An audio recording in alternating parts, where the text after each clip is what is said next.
everybody, welcome back. It's Christina, the manager at the Pacific Beach Library. Thank you for joining me today for another day of our read together of the Count of Monte Cristo by Alexandre Dumas. And that, because it is indeed the Count of Monte Cristo by Alexandre Dumas, reminds me that today is a very special day. And I want to go ahead and look this information up for you. A friend of mine informed me that today is actually the birthday of Alexandre Dumas. And I wanted to share a wonderful quote which he shared. It was saying, I just thought this was a wonderful thing. It was saying that talking about Alexandre Dumas. This is available on our Tea with SD, or SDPL Tea with the Count of Monte Cristo group, if you'd like to go read the full thing yourself. But this quote about how to describe Alexandre Dumas was by the English playwright Watts Phillips. And he said, he described Dumas by saying, he is the most generous, large-hearted being in the world. He also was the most delightfully amusing and egotistical creature on the face of the earth. His tongue was like a windmill. Once set in motion, you never knew when he would stop, especially if the theme was himself. So I just thought that was rather lovely. And it's kind of funny, I was thinking too about how, as we're getting to know more about the Count of Monte Cristo, the character, Edmond Dantes, and how he's become this sort of mysterious person assuming all these disguises, I was kind of thinking about how maybe Alexandre Dumas might have seen himself in some of his characters like that too. And also, like, you know, the generosity of him, like we saw how Edmond Dantes was so giving to the Morel family to thank them for what they done for him. But yeah, it's just kind of interesting to see how authors and their characters and their work sometimes work together. All right, so let's go in and talk a little bit about yesterday's reading. Oh, also, I didn't have a birthday cake flavored tea, so the closest I could do was the bourbon vanilla, because vanilla, it makes me think of birthday cake flavor. And so thought we'd have some more of the bourbon vanilla today. It seemed rather celebratory. So let's enjoy that.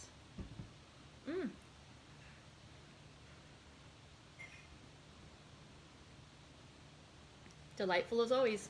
All right. So let's talk a little bit about yesterday's chapter. We only read one because it was so long. Yesterday's chapter was called The Colosseum. And in that one, we're mainly following our narrators, or not narrators, our main point of view at this point is our Franz and Albert. And Franz, Albert again, is the son of Mercedes and Fernand, who is now the Count of Morcerf. And so Albert, the son, is the Viscount of Morcerf. And so Franz and Albert are in Rome getting ready to enjoy the carnival, and they want to go to the Colosseum. They do, despite being warned about the presence of a bandit in the area known as Luigi Vampa. They decide to go to the Colosseum at night, but they take a safer route than they had originally intended. When they get there, Albert is with a tour guide, but Franz goes off on his own, and he overhears a mysterious conversation between two gentlemen. And one of them says basically that he has a friend and somebody who had worked with him slightly, who was about to be executed during this Holy Week, during the carnival period. And the other and so he was saying, you know, I'm going to go by with my guns, and we're going to try to, you know, break the person out basically and free him. And the other mysterious person whom Franz overhears says, "Don't do it that way. Let me spend some money and bribe for the freedom of your friend, and I'll take care of it that way." And you know, you can tell if I've succeeded or not by going to this cafe in another day or two, look and see what color the window curtains are. If I've succeeded in my quest, the curtains will look like this, and if I haven't, they'll be all yellow. And so the two of them make this plan, and then they leave. And Franz doesn't quite see them, other than to see the silhouettes of the one gentleman who decided to do the bribe. Shortly after that, they end up going out to the theater. And the two of them, Albert and Franz, and while at the theater, they are speaking with the lovely countess, and Franz looks across the theater and he sees a beautiful young girl, a young woman. She looks like she might be Greek. I mention only because he calls her the Greek a lot. And then he notices that her companion is a man who he recognizes as the man who was his host on Monte Cristo. Shortly, you know, recently, where he had the wonderful, mysterious experience, the dinner, and then, you know, had the visions after he had hashish with the mysterious host. And so he recognizes the man in the theater as his host. And he starts thinking too, you know, that might actually be the man that I overheard talking at the Colosseum with the, you know, that was gonna bribe for the freedom of the gentleman who was about to be executed. So Franz and Albert go back to their hotel afterwards, and they start talking with Signor Pestrini, the proprietor of the hotel. And before they had asked him about trying to find a carriage for them to use. And the gentleman says, I've actually found something better. I don't know if you are aware that there's another famous or, established personage at this hotel, and he is staying here on your same floor, in fact, and he is the Count of Monte Cristo. And the Count of Monte Cristo has offered to allow you to ride in his carriage with him and also to come and watch the festivities from the window at where was it at some place where he's at. And so basically he offers them the use of his to enjoy the view with him where he's going to be at, and also to use this carriage. And so the other two gentlemen, they say, well, thank you, that's a marvelous opportunity, that's very generous, and maybe we should go up and thank this mysterious person, this Count of Monte Cristo, whom neither of us have met. And so they go to his rooms, and when they go to his rooms, they see that they're very luxuriously outfitted. They're very, very plush, and there's all these just fancy things going on there, and it's quite sumptuous. And they look around at each other, and then suddenly in walks the Count of Monte Cristo. And while Albert rises to greet him, Franz is just dumbstruck, because when he looks up, he recognizes not only the man whom he'd seen in the theater the day before, not only the man who he had sort of seen his silhouette in the Colosseum, but he hadn't quite been able to make out his face, but he recognizes his host from the island of Monte Cristo, and he sees that all these mysterious folks that he's been seeing were that indeed the same man. So now let's learn more about this gentleman, the Count of Monte Cristo, and what happens with Albert and Franz. Chapter 35 is called La Mazzolata. "Gentlemen," said the Count of Monte Cristo as he entered, "I pray you excuse me for suffering my visit to be anticipated, but I feared to disturb you by presenting myself earlier at your apartments. Besides, you sent me word that you would come to me, and I have held myself at your disposal." "Franz and I have to thank you 1,000 times, Count," returned Albert. "You extricated us from a great dilemma, and we were on the point of inventing a very fantastic vehicle when your friendly invitation reached us." "Indeed," returned the Count, motioning the two young men to sit down. "It was the fault of that blockhead Pastrini that I did not sooner assist you in your distress. He did not mention a syllable of your embarrassment to me, when he knows that, alone and isolated as I am, I seek every opportunity of making the acquaintance of my neighbors. As soon as I learned I could in any way assist you, I most eagerly seized the opportunity of offering my services." The two young men bowed. Franz had, as yet, found nothing to say. He had come to no determination, and as nothing in the Count's manner manifested the wish that he should recognize him, he did not know whether to make any allusion to the past, or wait until he had more proof. Besides, although sure it was he who had been in the box the previous evening, he could not be equally positive that this was the man he had seen at the Colosseum. He resolved, therefore, to let things take their course without making any direct overture to the Count. Moreover, he had this advantage. He was master of the Count's secret, while the Count had no hold on Franz, who had nothing to conceal. However, he resolved to lead the conversation to a subject which might possibly clear up his doubts. "Count," said he, "you have offered us places in your carriage and at your windows at the Rospoli Palace. Can you tell us where we can obtain a sight of the Piazza del Popolo?" "Ah," said the Count negligently, looking attentively at Morcerf. "Is there not something like an execution upon the Piazza del Popolo?" "Yes," returned Franz, finding that the Count was coming to the point he wished. "Stay, I think I told my steward yesterday to attend to this. Perhaps I can render you this slight service also." He extended his hand and rang the bell thrice. "Did you ever occupy yourself," said he to Franz, "with the employment of time and the means of simplifying the summoning your servants?" "I have. When I ring once, it is for my valet, twice for my major domo, thrice for my steward. Thus I do not waste a minute or a word. Here he is." A man of about 45 or 50 entered, exactly resembling the smuggler who had introduced Franz into the cavern, but he did not appear to recognize him. It was evident he had his orders. "Monsieur Bertuccio," said the Count, "you have procured me windows looking on the Piazza del Popolo, as I ordered you yesterday." "Yes, Excellency," returned the steward, "but it was very late." "Did I not tell you I wished for one?" replied the Count, frowning. And your excellency has one, which was let to Prince Lobaniev, but I was obliged to pay 100. That will do. That will do. Monsieur Bertucci, spare these gentlemen all such domestic arrangements. You have the window, that is sufficient. Give orders to the coachman, and be in readiness on the stairs to conduct us to it. The steward bowed, and was about to quit the room. Ah, continued the Count, be good enough to ask Pastrini if he has received the tavoletta, and if he can send us an account of the execution. There is no need to do that, said Franz, taking out his tablets, for I saw the account and copied it down. Very well. You can retire, Monsieur Bertuccio. I need you no longer. Let us know when breakfast is ready. These gentlemen, added he, turning to the two friends, will, I trust, do me the honor to breakfast with me? But, my dear Count, said Albert, we shall abuse your kindness. Not at all. On the contrary, you will give me great pleasure. You will, one or other of you, perhaps both, return it to me in Paris. Monsieur Bertuccio, lay covers for 3. He then took Franz's tablets out of his hand.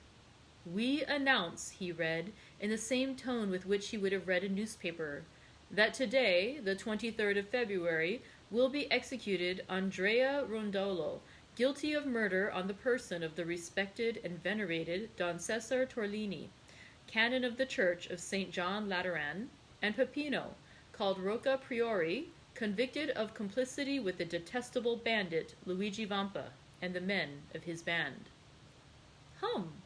The first will be Mazzolato, the second Decapitato. Yes, continued the Count, it was at first arranged in this way, but I think since yesterday some change has taken place in the order of the ceremony. Really? Said Franz. Yes, I passed the evening at the Cardinal Rospigliosi's, and there mention was made of something like a pardon for one of the 2 men.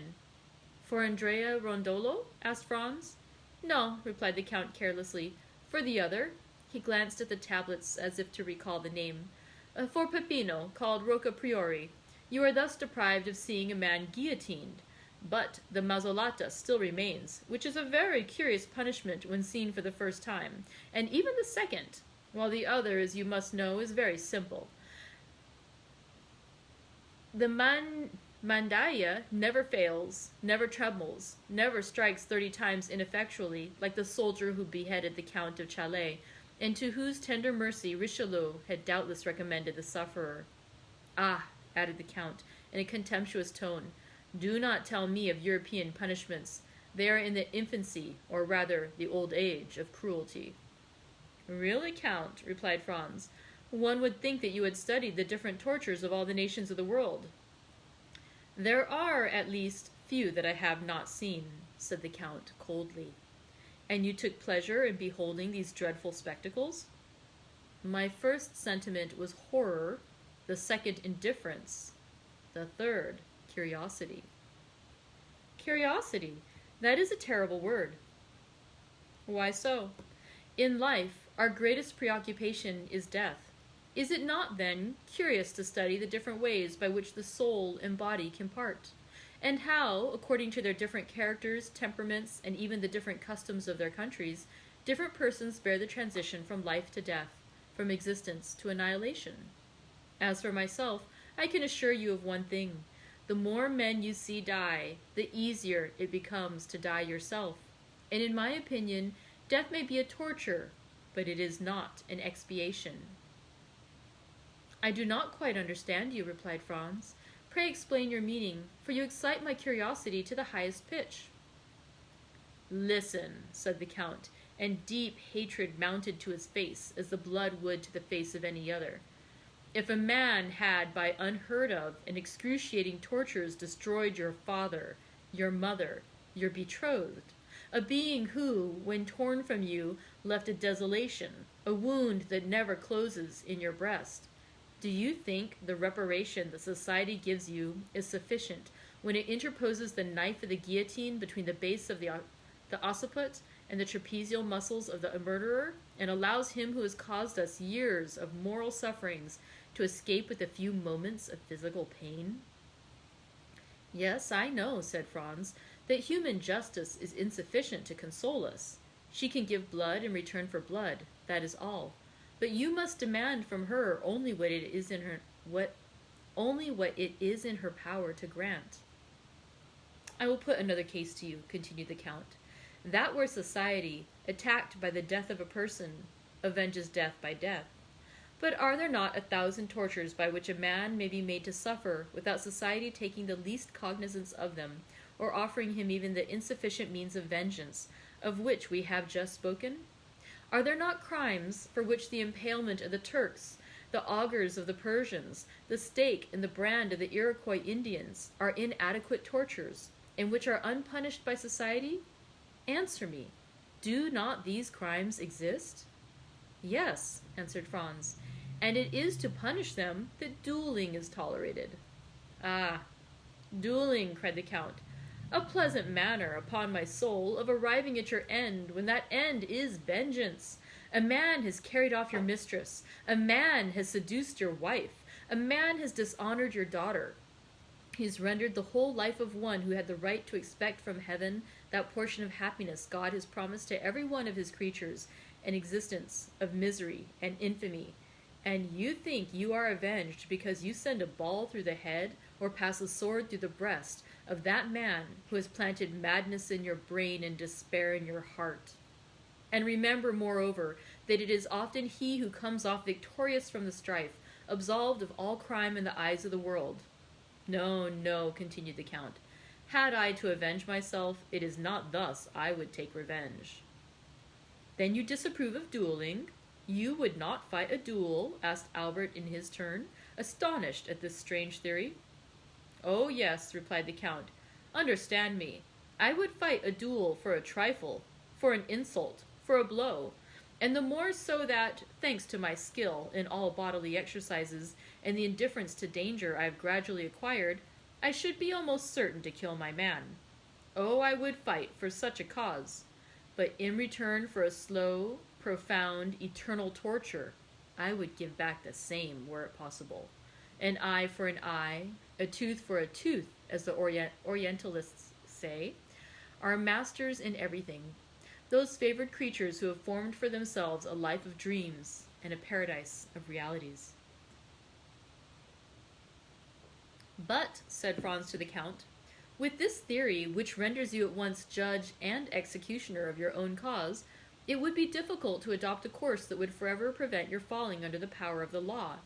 Hatred is blind, rage carries you away, and he who pours out vengeance runs the risk of tasting a bitter draught. Yes, if he be poor and inexperienced, not if he be rich and skillful. Besides, the worst that could happen to him would be the punishment of which we have already spoken, and which the philanthropic French Revolution has substituted for being torn to pieces by horses or broken on the wheel. What matters this punishment as long as he is avenged? On my word, I almost regret that in all probability this miserable Peppino will not be beheaded, as you might have had an opportunity then of seeing how short a time the punishment lasts, and whether it is worth even mentioning. But really, this is a most singular conversation for the carnival, gentlemen. How did it arise? Ah, I recollect. You asked for a place at my window. You shall have it. But let us first sit down to table, for here comes the servant to inform us that breakfast is ready.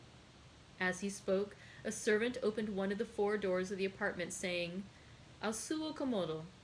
The 2 young men arose and entered the breakfast room. During the meal, which was excellent and admirably served, Franz looked repeatedly at Albert in order to observe the impressions which he doubted not had been made on him by the words of their entertainer. But whether with his usual carelessness he had paid but little attention to him, whether the explanation of the Count of Monte Cristo with regard to dueling had satisfied him, or whether the events which Franz knew of had had their effect on him alone, he remarked that his companion did not pay the least regard to them, but on the contrary ate like a man who for the last 4 or 5 months had been condemned to partake of Italian cookery, that is, the worst in the world. As for the Count, he just touched the dishes.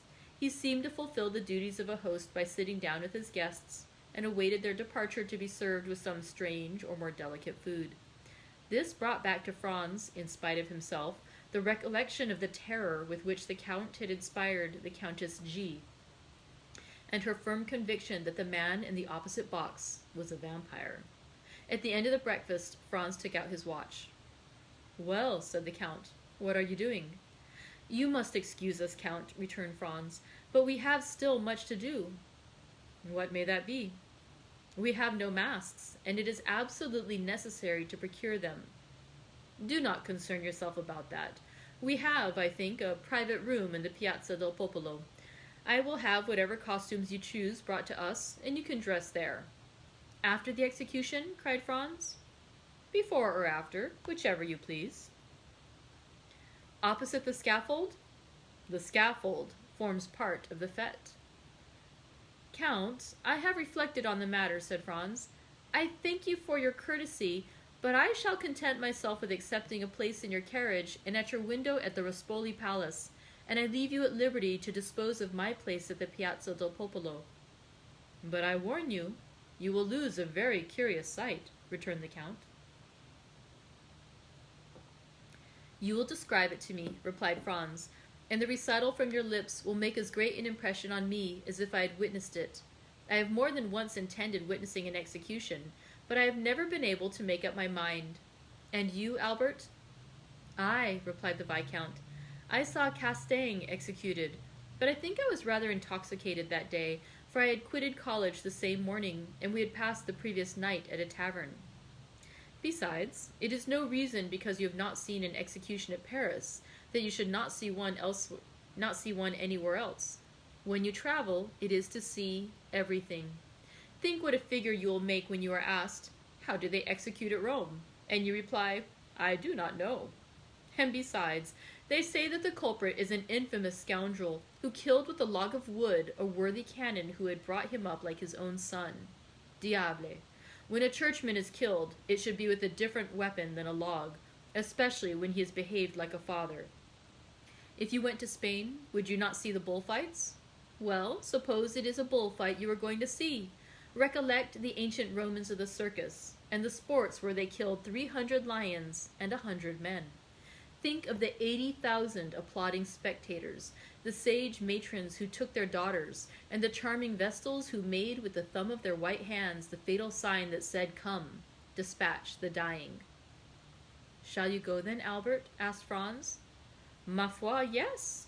Like you, I hesitated, but the Count's eloquence decides me." "Let us go then," said Franz, "since you wish it. But on our way to the Piazza del Popolo, I wish to pass through the Corso. Is this possible, Count?" "On foot, yes. In a carriage, no." "I will go on foot, then." "It is important that you should go this way?" "Yes, there is something I wish to see." "Well, we will go by the Corso. We will send the carriage to wait for us on the Piazza del Popolo by the Via del Babuino, for I shall be glad to pass, myself, through the Corso to see if some orders I have given have been executed." "Excellency," said a servant, opening the door, "a man in the dress of a penitent wishes to speak to you." "Ah, yes," returned the Count. "I know who he is, gentlemen. Will you return to the salon? You will find good cigars on the center table. I will be with you directly." The young men rose and returned into the salon, while the Count, again apologizing, left by another door. Albert, who was a great smoker and who had considered it no small sacrifice to be deprived of the cigars of the Café de Paris, approached the table and uttered a cry of joy at perceiving some veritable puros. "Well," asked Franz, "what think you of the Count of Monte Cristo?" "What do I think?" said Albert, evidently surprised at such a question from his companion. "I think he is a delightful fellow, who does the honors of his table admirably, who has traveled much, read much, is, like Brutus, of the Stoic school, and moreover," added he, sending a volume of smoke up towards the ceiling, "that he has excellent cigars." Such was Albert's opinion of the Count, and as Franz well knew that Albert professed never to form an opinion except upon long reflection, he made no attempt to change it. "But," said he, "did you observe one very singular thing?" "What?" "How attentively he looked at you." "At me?" "Yes." Albert reflected. "Ah," replied he, sighing, "that is not very surprising. I have been more than a year absent from Paris, and my clothes are of a most antiquated cut. The Count takes me for a provincial. The first opportunity you have, undeceive him, I beg, and tell him I am nothing of the kind." Franz smiled. An instant after, the Count entered. "I am now quite at your service, gentlemen," said he. "The carriage is going one way to the Piazza del Popolo, and we will go another, and, if you please, by the Corso. Take some more of these cigars, Monsieur de Morcerf." "With all my heart," returned Albert. "Italian cigars are horrible. When you come to Paris, I will return all this." "I will not refuse. I intend going there soon, and since you allow me, I will pay you a visit. Come, we have not any time to lose. It is 12:30. Let us set off." All three descended. The coachman received his master's orders and drove down the Via del Babuino, while the three gentlemen walked along the Piazza di Spagna and the Via Fratina, which led directly While the three gentlemen walked along the Piazza di Spagna and the Via Fratina, which led directly between the Fiano and Rospoli palaces, Franz's attention was directed towards the windows of that last palace, for he had not forgotten the signal agreed upon between the man in the mantle and the Trastevere peasant. "Which are your windows?" asked he of the Count, with as much indifference as he could assume. "The last three," returned he, with a negligence evidently unaffected, for he could not imagine with what intention the question was put. Franz glanced rapidly towards the three windows. The side windows were hung with yellow damask, and the center one with white damask and a red cross. The man in the mantle had kept his promise to the Transteverin, and there could now be no doubt that he was the Count. The three windows were still untenanted. Preparations were making on every side. Chairs were placed, scaffolds were raised, and windows were hung with flags. The masks could not appear. The carriages could not move about, but the masks were visible behind the windows and the carriages and the doors. Franz, Albert, and the Count continued to descend the Corso. As they approached the Piazza del Popolo, the crowd became more dense, and above the heads of the multitude 2 objects were visible: the obelisk, surmounted by a cross, which marks the center of the square, and in front of the obelisk, at the point where the 3 streets, del Babuino, del Corso, and di Ripetta, meet, the 2 uprights of the scaffold, between which glittered the curved knife of the mandaia. At the corner of the street they met the Count's steward, who was awaiting his master. The window, let at an exorbitant price, which the Count had doubtless wished to conceal from his guests, was on the 2nd floor of the great palace, situated between the Via del Babuino and the Monte Pincio. It consisted, as we have said, of a small dressing room opening into a bedroom, and when the door of communication was shut, the inmates were quite alone. On chairs were laid elegant masquerade costumes of blue and white satin. "As you left the choice of your costumes to me," said the Count to the 2 friends, "I have had these brought, as they will be the most worn this year, and they are most suitable on account of the confetti (sweetmeats), as they do not show the flour." Franz heard the words of the Count, but imperfectly, and he perhaps did not fully appreciate this new attention to their wishes, for he was wholly absorbed by the spectacle that the Piazza del Popolo presented, and by the terrible instrument that was in the center. It was the first time Franz had ever seen a guillotine.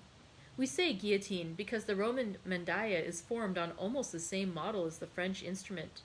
The knife, which is shaped like a crescent that cuts with the convex side, falls from a less height, and that is all the difference. 2 men, seated on the movable plank on which the victim is laid, were eating their breakfasts while waiting for the criminal. The repast consisted apparently of bread and sausages. One of them lifted the plank, took out a flask of wine, drank some, and then passed it to his companion. These 2 men were the executioner's assistants. At this sight Franz felt the perspiration start forth upon his brow. The prisoners, transported the previous evening from the Carceri Nuove to the little church of Santa Maria del Popolo, had passed the night, each accompanied by 2 priests, in a chapel closed by a grating, before which were 2 sentinels, who were relieved at intervals. A double line of carbineers, placed on each side of the door of the church, reached to the scaffold, and formed a circle around it, leaving a path about 10 feet wide, and around the guillotine a space of nearly 100 feet. All the rest of the square was paved with heads.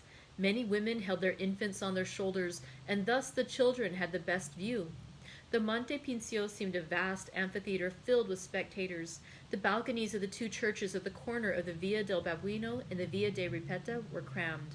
The steps even seemed a parti-colored sea that was impelled towards the portico.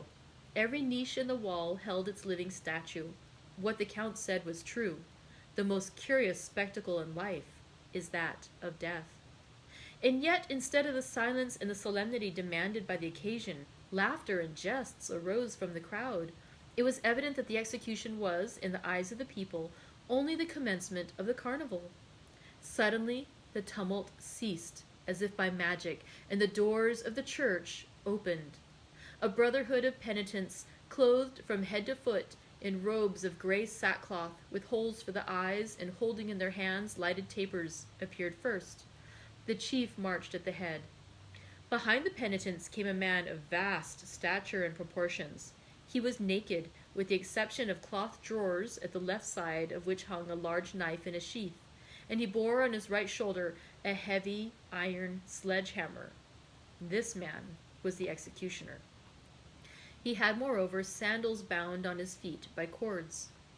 Behind the executioner came, in the order in which they were to die, first Peppino and then Andrea. Each was accompanied by 2 priests. Neither had his eyes bandaged. Peppino walked with a firm step, doubtless aware of what awaited him. Andrea was supported by 2 priests. Each of them, from time to time, kissed the crucifix a confessor held out to them. At this sight alone, Franz felt his legs tremble under him. He looked at Albert. He was as white as his shirt, and mechanically cast away his cigar, although he had not half smoked it. The Count alone seemed unmoved. Nay, more, a slight color seemed striving to rise in his pale cheeks. His nostrils dilated like those of a wild beast that scents its prey, and his lips, half opened, disclosed his white teeth, small and sharp like those of a jackal. And yet his features wore an expression of smiling tenderness, such as Franz had never before witnessed in them. His black eyes especially were full of kindness and pity. However, the 2 culprits advanced, and as they approached, their faces became visible. Peppino was a handsome young man of 4 or 25, bronzed by the sun. He carried his head erect and seemed on the watch to see on which side his liberator would appear. Andrea was short and fat. His visage, marked with brutal cruelty, did not indicate age. He might be 30. In prison he had suffered his beard to grow. His head fell on his shoulder. His legs bent beneath him, and his movements were apparently automatic and unconscious. "I thought," said Franz to the Count, "that you told me there would be but 1 execution." "I told you true," replied he coldly. "And yet, here are 2 culprits." "Yes, but only one of these 2 is about to die. The other has many years to live." "If the pardon is to come, there is no time to lose." "And see, here he is," said the Count. At the moment when Peppino reached the foot of the mandaia, a priest arrived in some haste, forced his way through the soldiers, and advancing to the chief of the brotherhood, gave him a folded paper. The piercing eye of Peppino had noticed all. The chief took the paper, unfolded it, and raising his hand, "Heaven be praised, and his holiness also," said in a loud voice, "Here is a pardon for one of the prisoners." "A pardon!" cried the people with one voice. "A pardon!" At this cry, Andrea raised his head. "Pardon for whom?" cried he. Peppino remained breathless. "A pardon for Peppino, called Rocca Priori," said the principal friar, and he passed the paper to the officer commanding the carbineers, who read and returned it to him. "For Peppino!" cried Andrea, who seemed roused from the torpor in which he had been plunged. "Why for him and not for me? We ought to die together. I was promised he should die with me. You have no right to put me to death alone. I will not die alone. I will not!" And he broke from the priest, struggling and raving like a wild beast and striving desperately to break the cords that bound his hands. The executioner made a sign, and his 2 assistants leapt from the scaffold and seized him. "What is going on?" asked Franz of the Count, for as all the talk was in the Roman dialect, he had not perfectly understood it. "Do you not see," returned the Count, "that this human creature who is about to die is furious that his fellow sufferer does not perish with him? And were he able, he would rather tear him to pieces with his teeth and nails than let him enjoy the life he himself is about to be deprived of." "Oh, man, man, race of crocodiles," cried the Count, extending his clenched hands towards the crowd. "How well do I recognize you there, and that at all times you are worthy of yourselves." Meanwhile, Andrea and the two executioners were struggling on the ground, and he kept exclaiming, "He ought to die! He shall die! I will not die alone!" "Look, look," cried the Count, seizing the young men's hands. "Look, for on my soul it is curious. Here is a man who had resigned himself to his fate, who was going to the scaffold to die. Like a coward, it is true, but he was about to die without resistance. Do you know what gave him strength? Do you know what consoled him? It was that another partook of his punishment, that another partook of his anguish, that another was to die before him. Lead 2 sheep to the butcher's, 2 oxen to the slaughterhouse, and make one of them understand that his companion will not die. The sheep will bleat for pleasure, the ox will bellow with joy. But man whom God created in his own image, man upon whom God has laid his sole commandment to love his neighbor, man to whom God has given a voice to express his thoughts, what is his first cry when he hears his fellow man is saved? A blasphemy. Honor to man, this masterpiece of nature, this king of the creation." And the Count burst into a laugh, a terrible laugh, that showed he must have suffered horribly to be able thus to laugh. However, the struggle still continued, and it was dreadful to witness. The 2 assistants carried Andrea up to the scaffold. The people all took part against Andrea, and 20,000 voices cried, "Put him to death! Put him to death!" Franz sprang back, but the Count seized his arm and held him before the window. "What are you doing?" said he. "Do you pity him? If you heard the cry of mad dog, you would take your gun. You would unhesitatingly shoot the poor beast, who, after all, was only guilty of having been bitten by another dog. And yet you pity a man who, without being bitten by one of his race, has yet murdered his benefactor, and who, now unable to kill anyone because his hands are bound, wishes to see his companion in captivity perish? No, no. Look, look." The recommendation was needless. Franz was fascinated by the horrible spectacle. The 2 assistants had borne Andrea to the scaffold, and there, in spite of his struggles, his bites, and his cries, had forced him to his knees. During this time the executioner had raised his mace and signed to them to get out of the way. The criminal strove to rise, but ere he had time, the mace fell on his left temple. A dull and heavy sound was heard, and the man dropped like an ox on his face and then turned over on his back. The executioner let fall his mace, drew his knife, and with one stroke opened his throat, and mounting on his stomach, stamped violently on it with his feet. At every stroke, a jet of blood sprang from the wound. This time Franz could contain himself no longer, but sank, half fainting, into a seat. Albert, with his eyes closed, was standing, grasping the window curtains. The Count was erect and triumphant, like the avenging angel. And that concludes chapter 35, which I would say has one of the grislier murder scenes or execution scenes I have ever read.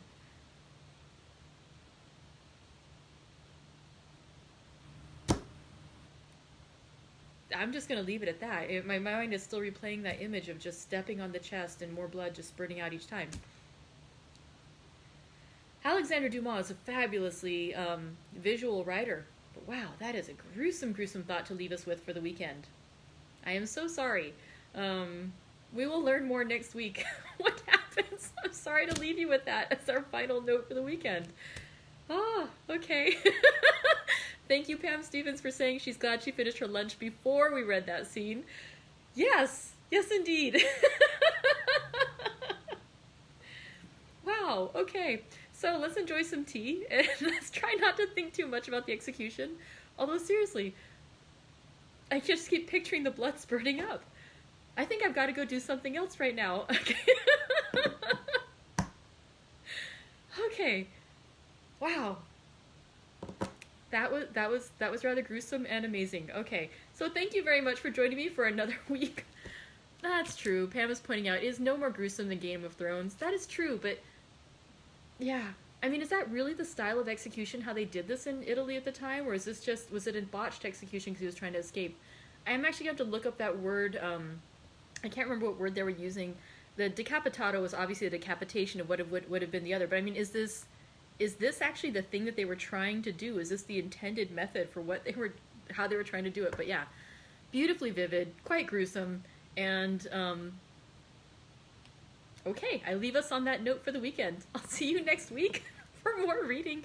We'll find out what's going on. As you can see, the Count of Monte Cristo is laying some sort of plan that involves, we know it's going to involve Albert. Let's see, he's setting the stage. He's planting seeds right now. We'll see what they grow into, what this plot and plan is going to end up being. I'm rather curious myself, and so let's find out and see what happens next week. Thank you very much. Have a great weekend, and yeah. Spurting blood. Let's leave it at that. Bye!